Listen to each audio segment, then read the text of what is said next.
Hello everybody, my name is Tyler Faulkner and today we are going to be looking at the electronic parking brake on the 2020 XSE Camry. If we take a look right under the gear shifter, you will see the electronic parking brake.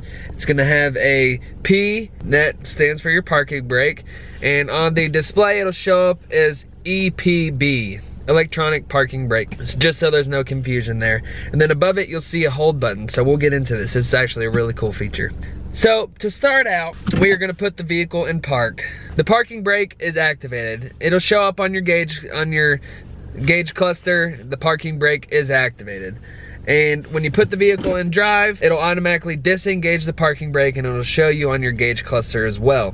But let's say you want to turn off that automatic electric parking brake when you don't want it to automatically engage. What you do is you put the vehicle in drive and you make sure you have your foot on the brake so you don't go anywhere. And you actually take this electronic parking brake button and you hold it down.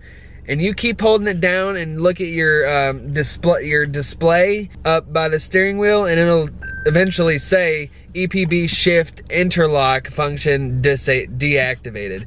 And what this does, it turns off the automatic parking brake. So you can put the vehicle in park and your electric parking brake will not activate. But let's say you do want to manually activate your parking brake. You put your vehicle in park and now you want your parking brake on. Let's say you're on a hill. You press that parking brake button up and it activates your electric parking brake. If you want to turn it off, you simply press the parking brake button down and it turns off the parking brake. But you can't turn off the parking brake when it's on when the vehicle's in park.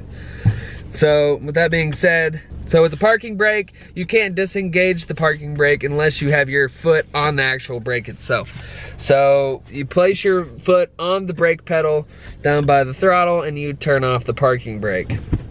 This is just a safety feature, making sure that you don't roll anywhere if you happen to be in drive. To turn on the automatic electric parking brake again, you simply have to hold the parking brake button up until you see the message come up on your gauge cluster and it says the EPB shift interlock function is activated. So you can put the vehicle in drive, the parking brake comes off, you can put it back in park and your parking brake will automatically engage again, so you don't have to worry about brake failure or anything like that when parking on hills or just in general. It's just safer to have your parking brake on. And then the next feature we are going to go over is a super convenient one. Have you ever been in traffic and you're just in stop and go traffic, or you're in a drive-through and you're just tired of holding the brake? Well, this has fixed that problem completely. You'll notice the hold button in front of the electric parking brake button. So if you have your vehicle in drive and you press that hold button, a green hold button will be displayed on your gauge cluster, and it's green. So this just tells you that the system is activated, you're good to drive. This function basically just waits until you're at a complete stop. So let's say you're in a drive-through. You'll see an orange hold button when you make that complete stop, and that's telling you that the brake hold is actually working. So you can take your foot off of that brake pedal and not have to hold it down, which is a super awesome and convenient thing.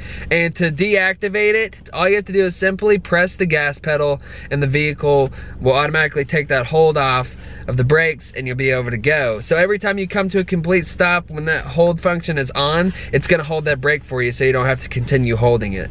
Now, if you want to turn it off and you're tired of it and you don't want it to do it anymore, you simply press that hold button again and the green hold button on your gauge cluster will go away, telling you that the system is no longer activated. So I hope you guys found this video informative, and I hope everybody has a great rest of their day.